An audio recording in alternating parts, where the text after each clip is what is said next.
This is the regular meeting of the April 2021 Historic Preservation Commission of Fairhaven. In accordance with the provisions of the Open Public Meetings Act, public meetings may be held in person or by means of communication equipment to include streaming services and other online meeting platforms. That's pursuant to NJSA 10:4-8B. Due to the COVID-19 situation, the Borough of Fairhaven's municipal facilities are closed to the public. This means this meeting is being presented through Zoom meeting platform and being broadcast from Borough Hall, 748 River Road, Fairhaven, New Jersey. Public participation for the Historic Preservation Commission meeting of April 27th, 2021 is available by call-in phone number or through web conference Zoom. Members of the public will be on mute until the portion for public questions or comments, which will be announced at that time. The public has the opportunity to question or comment by phone or through Zoom through the raise hand button and will be called upon at the appropriate time. Notice of this meeting was included in the schedule of meetings sent to the Asbury Park Press, the Two River Times, the Hub, the Star Ledger on January 30th, 2020, posted in the Borough on the Borough website, the bulletin board in the municipal building, and has remained continuously posted as required under the statute. So we'll call the meeting to order. Roll call: Stevie Thompson, she's not here. Joe Schluter. Here. Hillary Mullen, not here. Pat Drummond, not here. Luba Caruso, not here. Michelle Mandia. Here. Jay Anderson. Here. And Steve Smith. Here. And Art Pavlik, obviously here. Old business, we'll actually continue on with an application that we heard during the March meeting, which is 756 River Road, Block 52, Lot 1.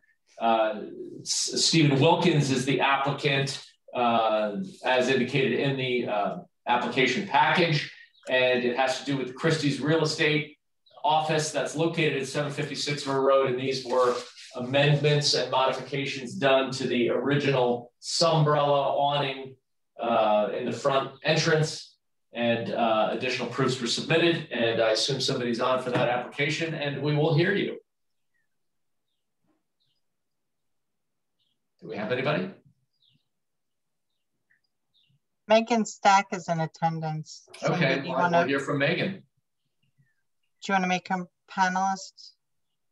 Sure.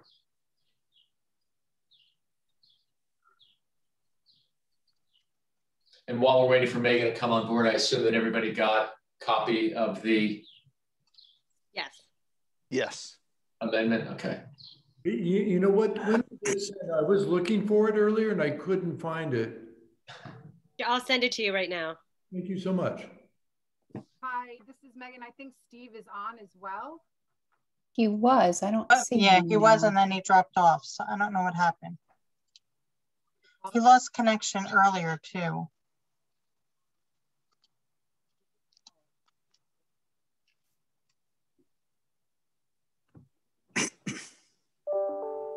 Oh, great. You have it, Jay? I do. Hi, Steve. They're saying that you were on and now you're not. Are you on? Yeah, he's watching. He's not an attendee. Hey.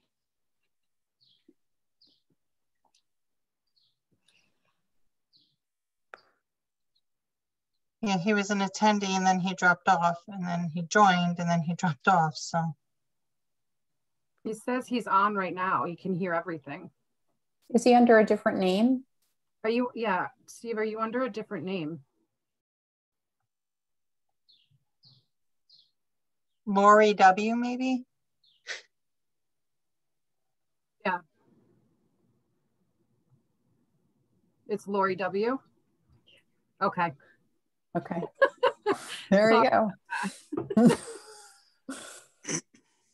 Okay, he should be coming in. Okay, well, they're gonna put you on, Lori. I'm gonna hang up with you now. They're muted. I think Lori's muted. Oh my gosh. Hold on. There we go. There. There. Oh, now he's Steve. Lori is now Steve. I Perfect. changed it. Yes, that's okay. The whole host of jokes that we can bring up, but since we are in a public forum, we'll be really Okay. oh. I've got it. Here we go.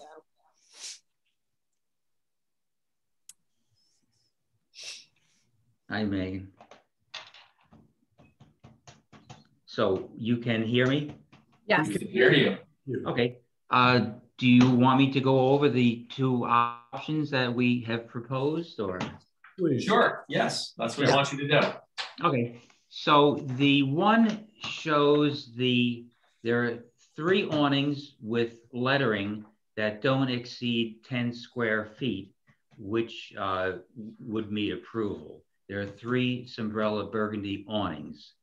The other option is with the 3 awnings, and what the historical committee originally suggested was some type of a carved sign over the main entrance. So that is the option, the 3 awnings with lettering and the carved sign that's about 14.2 square feet, which is also would meet approval from the building inspector.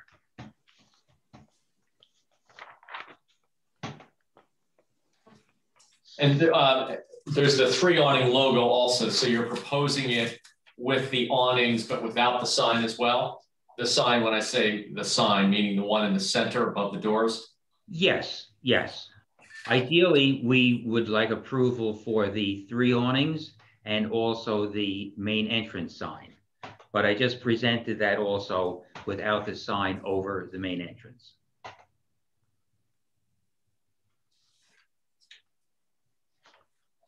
I think that the awnings look better. I think that, you know, it's certainly consistent with other businesses, you know, traditional awnings as opposed to, I agree. You know, what the other product was, which may be prevalent, but not necessarily historic or even seemingly historic. I understand. My own personal thought is, I know I threw it out there and got kind of beaten down a little bit on it. It's the notion of having the sign on the structure itself. I don't, you know, again, I'm not going on personal taste, but it doesn't really seem, it doesn't look right sitting on top of that center gable there. Okay. Again, that's just my feeling. I don't know whether anybody else has any thoughts on it. And the fact that it's presented without that center sign, I suspect I'm not the only one that feels that way. Sure. If I can just mention back when, at the last meeting, when you were suggesting the 3 carved signs on the north, south, and I gather the eastern side, after I went and remeasured everything, the OSHA standard would have brought the signs down much smaller, because we do need to meet that 84-inch from the ground to the bottom of the sign or awning, and the signs would have been much smaller. And they just, I feel, I know, would not look correct on that facade. I think they look much more consistent with the historic district now, of how you would expect to see them on the building. I mean, the awnings are you know, a very common and consistent way. Yes, and I agree. One over the front too. I don't have a problem with it. I you know, I kind of like it with or without it. So, I mean, I think it, at least in terms of responding to the historic district and a way you would expect to see signage, I think that this, you know, is much closer to what, you know, we would be looking for. Mm-hmm. And let me just see something on the actual sign, the one that appears on that triangular overhang. Yes. What is the construction? What's the material? What's the construction of that sign? In years past, we would use a redwood routed, but a routed wooden sign does not last long, even if it is redwood. It's a PVC that has the same painted finish as a carved redwood sign. It's more durable, and it doesn't at all appear as though it's plastic because it has a painted surface. Yep. Is it flat? Is it flush on the front? Well, it's about approximately 1 inch depth. That's all. It doesn't come out far at all. No, but for example, the letters, are they flush with the sign? You know, you think of the carved wooden signs. Right. It's actually routed into, routed into the sign. It doesn't project past the sign. So it's but like is it recessed? In other words, are the letters recessed? Yes. Okay. About maybe 3/8 of an inch or so. Yes. Which is a lot, that's one of the things that we've embraced in the historic district is the use of painted PVC, just for the reasons that you mentioned. Yeah, for the durability, it's much more realistic. And we've done many of these signs for Christie's. In Ridgewood, there's a sign presently there that is the same application. I'm just taking some notes.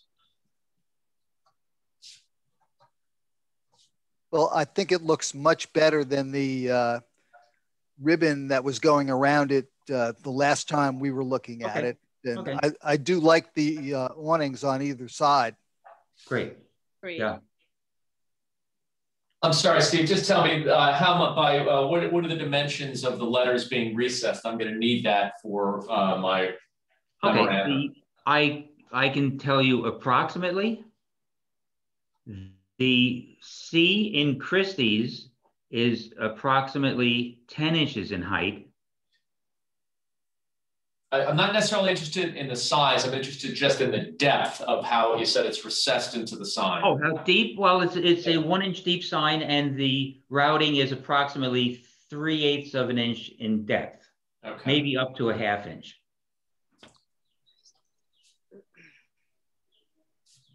That's important because I think if it's just like a flush mounted PVC sign, because it's so prevalent on the front of that building and it's a brilliant color, it's going to be very noticeable. So if it didn't have that depth, I don't know that it would be as nice as what you're proposing. Any comments or thoughts from the commission? I do agree. I share Joe and Jay's suggestion and basically applaud them that, I wasn't really that much at odds with what was originally suggested, but you guys had good foresight on this. And I think what's proposed now is worlds better than what was originally proposed. So thank you. Thank you. Is there any edge detail around the perimeter of the sign, or is that just going to be square edged? It is just a square edge. There's no radius corners. It just is a square rectangle. There's no inline of color, just the lettering. That's all. No, not the just the edge, like 1/8 inch round over or 1/4 inch round over. Sometimes you'd put a bead on a sign, but you're saying just square edge, straight square edge. Square edge, and yes, the emphasis is on the lettering, not the edge of the sign. Yes, so it's just a square cut. Right. The outside edge is just going to be square. Correct. Okay. I'm good with that. Good. Anyone want to make a motion? Or no, first we need to hear from the audience. Anybody have any questions, comments from the audience? Anybody want to propose a motion? I'll propose a motion that we approve the sign as we've seen it. Joe, should we say which one of it? Because there was 2 different examples. I'm thinking with the one in the center in the gable and the 2 flanking awnings. And there also is there's one on the side of the building as well. Yeah, and I agree that would be fine too. Okay, so that would be I'm going to interpret that as being the first proposal. Okay. And obviously, made part of the of any approval will be that the letters will be as depicted in the submission, but also recessed, and the routing will be approximately 3/8 to 1 inch and 1/2 inch in depth. Correct. So and that's going on what you suggested. As being an approximation, I get it, but obviously, what I want to make that clear in the in any type of a resulting decision. So, Joe, I'll pick it up. So I'll make a motion that we approve the application that will depict as example number 1, which includes the signage in the center of the triangular overhang as well as on both sides of it over the three window segments, and also on the side of the building. I assume that is the west side. Well, if we're looking directly at the front of the building, the awning is on the right-hand side. I think that's north. The front of the building would be north. No, that would be west. West. Okay, so it's on the actual Fairhaven Street that intersects River Street. On So Fairhaven Road. west Yeah, side. that'd be west side. Yes. And again, with the proviso that the route letters be recessed and the routing be 3/8 of an inch to 1 inch in depth, but that it be approved as proposed in example number 1. Anybody want to second that? We'll second the motion. All right, and we'll take a roll call. We got Jay seconding it. Michelle? Yes. Steve? Yes. And Joe? Yes. Okay. We Good. have approved it. Wonderful. Congratulations. Good. I'm glad, and thank you very much for being so cooperative and working with us and being so practical and pragmatic. And I think at the end of the day, it looks better than what was originally proposed. Megan, I hope you feel that way. I completely agree. I like this much better. I would have gone for this first. and I always love when these kind of things happen, you know, that there's the give and take with the commission. And then ultimately what we get is something that makes the applicant happy and satisfies us. And it just is a win-win all around. And that's what we're here for. So congratulations and thanks for your time. I'll put something together and I'll email it out to you. Okay. Thank you, everyone. Thank you. Have a good night. You're very welcome. Thanks, guys. Thank you. Bye now. So in terms of old business, the first thing is the turf is gone. I don't know if anybody noticed that. Yes. Hallelujah. I got an email from Joe Moulet who indicated that he didn't put any type of pattern in there. It's just a flat brick. He sent me some photos. I think I may have sent them on. I don't know whether you guys saw them or not. Okay, yes. So that works. So that's good. I don't know how that worked out in terms of whether there were any fines levied or whatever, because it was there for a long time. And then the other thing, by way of old business, is I received the email and I had Deb send it over to you guys, which was some information that I got from Ben Lucarelli, Mayor Lucarelli, about a historically significant person that used to live in Fairhaven. His name is Samuel Still. He was a freed African-American, one of several that lived in the area. Ben described a little bit more for me, indicating that this area, or the peninsula area in Shrewsbury, was largely sympathetic to the British, so that they weren't necessarily sympathetic to freed African slaves. Or actually going back to the Revolution, I don't want to confuse those. It was traditionally British, and then it was not necessarily going forward sympathetic to freed slaves, but I guess the Quakers that were in the area had traditionally given them refuge. So that's why people, African Americans, lived in this area sort of a little bit more in an element of concentration than elsewhere. And this gentleman apparently had 20 some odd acres and attempted to, or deeded it to other African-American freed slaves. And they're trying to figure out exactly where that is. And they are wanting to put a display in the library and or name a building after this gentleman, and or change, when they find out exactly where these tracts existed, maybe change some of the street names in his honor. So that's kind of it. That a title search could bring back. Yeah, that's what, and he said, I didn't go through, it's like Scrivener's writing, looking at some of that stuff, so I didn't go through it, but yeah, that's, I think, how that came about. So that's how he came to land this. So it's something he's very interested in. He's going to probably come before us on future meetings and discuss it. I think, talking to him now, I don't know it's necessarily something that the commission gets involved in. It's more of a historic association issue, but I also told him that,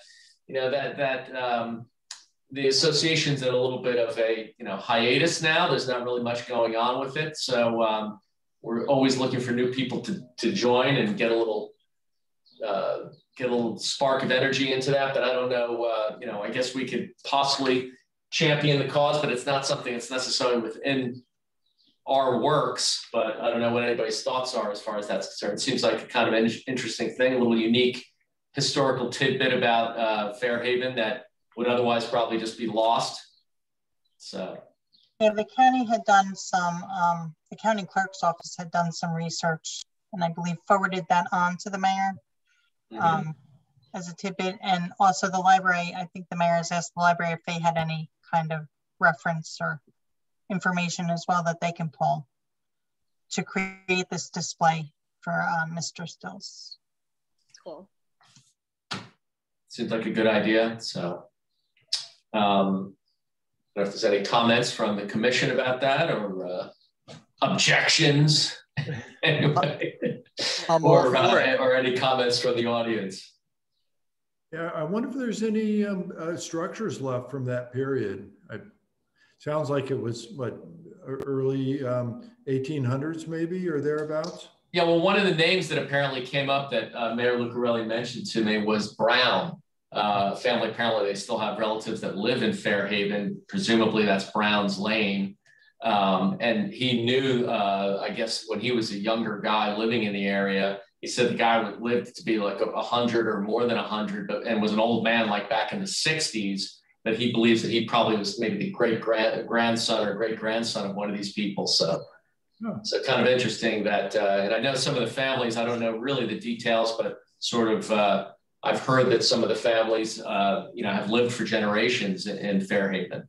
So, being that the Fisk Chapel has such a prominent historical, position with regard to the African-American community, started by Fisk, who was head of the Freedmen's Bureau under Lincoln, that, I could see maybe something having to do, with this gentleman being recognized, maybe something having to do with Bicentennial Hall when that all comes into place. So.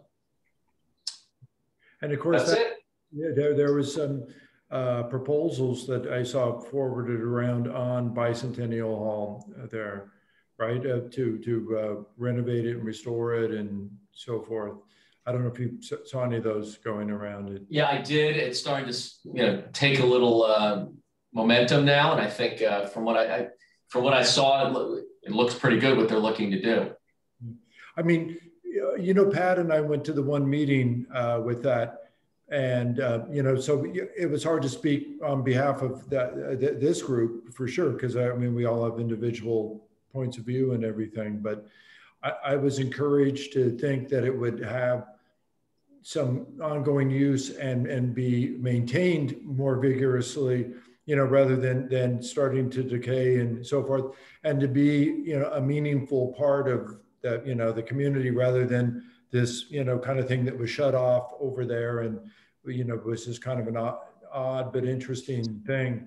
Although I think the same concern that Pat had was that however it gets used, that it wouldn't be abused or, because they were talking about, the rec center that's over at the police station there, that being, picking up some stuff there and, just, didn't want to see the hard balls, them playing bombardment in there or something like that. Yeah.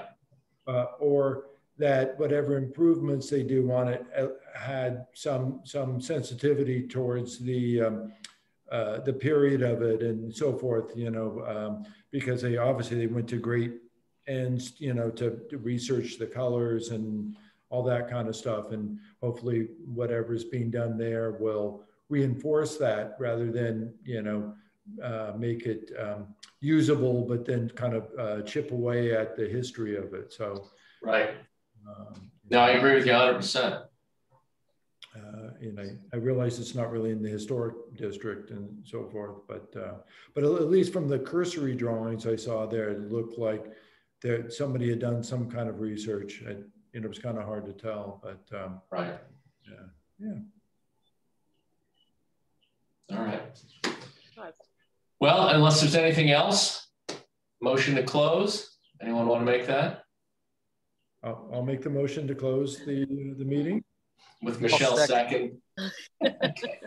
All right, good. So Real good. I'll write this up. We'll hopefully hear from Mayor Lucarelli next week and next month rather. And then again, we'll keep our eyes on the Fisk Chapel Bicentennial Hall thing and see what happens with that. Cool. Great. All right, guys. All right. Have a good one. Good night. Talk to you soon. Everybody Thanks. have a good night. Take care. Bye. Bye.